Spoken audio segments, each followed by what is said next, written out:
Oke, assalamualaikum warahmatullahi wabarakatuh. Selamat pagi, salam sejahtera untuk kita semua. Yang semoga kita selalu dalam lindungan Allah, diberikan kesehatan, dijauhkan dari mara bahaya. Amin ya rabbal alamin. Oke teman-teman, pada semuanya untuk saat ini ya, semuanya pada tahu dong perkataan ucapan bapak-bapak yang baju batik, yang berkacamata ya kan, yang mengeluarkan statement bahwa orang miskin menjaga orang kaya agar tidak menularkan penyakitnya. Itu Bapak siapa namanya? Bapak Kemenkes ya. Saya kurang tahu juga. Yang jelas untuk saat ini dia adalah juru bicara COVID-19. Nah, pada saat itu dia berkata seperti itu. Kalau menurut saya pribadi, ya kan, ini kan saya akan menyampaikan kepada teman-teman tanggapan dari netizen, tanggapan dari masyarakat tentang ucapan Bapak tersebut. Tapi sebelumnya saya memberikan tanggapan dulu tentang ucapan Bapak tersebutnya. Kalau menurut saya pribadi, Bapak tersebut nggak perlu kita salahkan lah gitu. Saya hanya berpikiran yang positif saja. Mudah-mudahan pikiran saya itu benar, karena kita kan nggak tahu bagaimana isi hatinya. Kita hanya mendengarkan ucapannya saja. Nah, kalau menurut saya, Bapak tersebut berkata seperti itu, dia tidak ada sedikit pun menyakiti hati kita, orang miskin ini ya. Dia tidak mungkin beranggapan bahwa kita lah yang membawakan penyakit, gitu, menularkan penyakit kepada si orang-orang kaya. Tapi dia hanya mengucapkan, ya kan? Dia itu hanya ingin membuat variasi, ya kan? Bunga-bunga dari kata-katanya itu loh. Agar cara berbahasa dia itu ada sedikit variasi, ada bunga-bunganya gitu. Cuman dia nggak sadar bahwa kata-kata yang diucapkan itu adalah mengandung pro dan kontra, ya kan? Yang jelas-jelas kita sama-sama telah mengetahui. Pasti dong, dia juga tahu yang menularkan penyakit itu siapa. Ya jelas orang kaya. Yang pergi keluar kota siapa? Ke Wuhan. Itu kan penyakit dari Wuhan. Ya jelas orang kaya kan? Ataupun TKW, ya kan, TKI yang berada di sana balik kemari bawa penyakit. Dia kan orang miskin sebenarnya. Nah, kita sama-sama mengetahui bahwa dia yang menularkan itu adalah orang yang berduit ataupun orang kaya. Bahkan penyakit tidak mengenal siapa miskin siapa kaya, tidak seperti itu. Nah, oke ya, tanpa memperpanjang mukadimah lagi seperti ceramah ya kan. Oke, langsung saja kita lihat, kita dengarkan tanggapan dari beberapa masyarakat tentang perkataan Bapak tersebut. Ada yang berpikir negatif, ada yang positif, ada yang tidak bisa menahan emosi lagi. Kaya melindungi yang miskin agar bisa hidup dengan wajar, dan yang miskin melindungi yang kaya agar tidak menularkan penyakitnya. Dan yang miskin melindungi yang kaya agar tidak menularkan penyakitnya. Kalau dari saya pribadi, si juru bicara ini kurang bijak dalam memilih kata-kata. Ya mungkin karena tidak seharusnya dalam sebuah pidato itu kita menggunakan kalimat yang membedakan antara orang kaya dan orang miskin. Ya walaupun itu relatif ya, tapi alangkah baiknya untuk tidak digunakan dalam satu bentuk pidato. Karena kenapa? Itu bisa menyinggung ya. Seharusnya dalam strata sosial misalnya pejabat melindungi rakyatnya melindungi pejabat-pejabatnya juga, mungkin itu bisa lebih baik ya. Tapi kalau antara perbedaan kaya dan miskin, nah ini nih yang bahaya, karena tidak semua masyarakat Indonesia orang kaya, tidak semua masyarakat Indonesia orang miskin ya. Dan juga mungkin pemilihan bahasa itu harus diperhatikan. Sebetulnya kalau Anda mau mengatakan bahwasanya sebetulnya yang kaya yang menularkan kepada yang miskin, bukan yang miskin menularkan kepada yang kaya, itu benar. Kita pelajari kasus corona pertama kali itu orang kaya. Satu. Yang kedua, kasus TKW tertular corona oleh majikannya. Jadi rumusan yang benar itu adalah orang kaya menularkan penyakit kepada orang miskin. Corona ini kan virus impor. Artinya ini virus yang butuh transmisi, tidak tercipta sendiri. Impornya dari Cina. Sekarang siapa orang yang biasa pergi ke Cina? Ya pasti pengusaha. Saya tidak mau menyalahkan dan saya malah mau membenarkan itu. Tapi saya punya penjelasan. Yang pertama, kasihanlah. Beliau itu bekerja keras. Kalau itu salah, anggap itu telisut atau sabkul kolam. Tapi menurut saya tidak salah. Ucapannya itu benar. Apa penjelasannya? Begini, dalam bahasa Arab itu sudah masyhur ada al-qalbu atau tukar posisi. Qalbul kalimat, tukar posisi tempat, kata.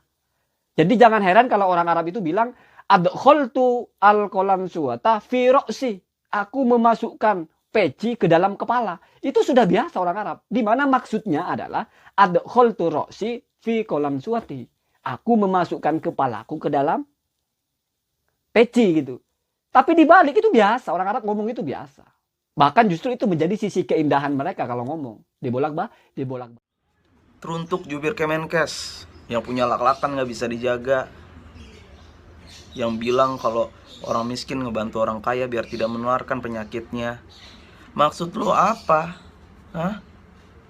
Lu kalau ngomong nggak enak lu jangan jadi juru bicara, jadi juru kunci Gunung Merapi.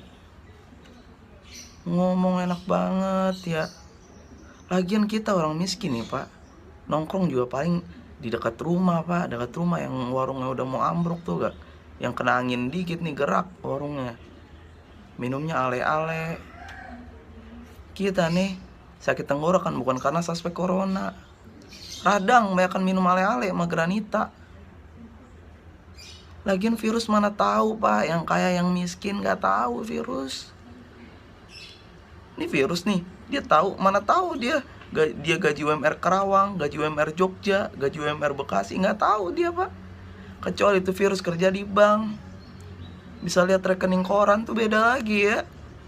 Ini virus dia nggak bisa kebaca nih, nggak bisa kelihatan nih. Lu lagi sehat ngapa-ngapain, kena kita nggak mandang dia yang kaya yang miskin. Tolonglah mulut dijaga, jangan kayak sampah ya. Makasih. Wahai bapak berbaju batik, berkacamata yang pandai bicara, tapi bicaranya itu tidak asik karena bicara menghina.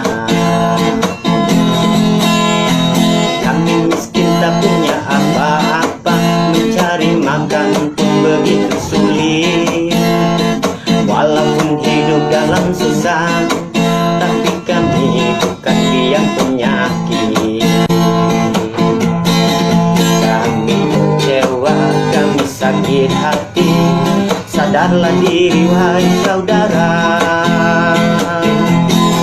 Apa kau tak melihat corona dari mana? Yang pasti dari mancanegara. Apa kau tak mendengar siapa yang bisa ke sana? Yang pastinya itu orang kaya. Takkanlah saudara yang tugasnya bicara, harus bicara pakai logika.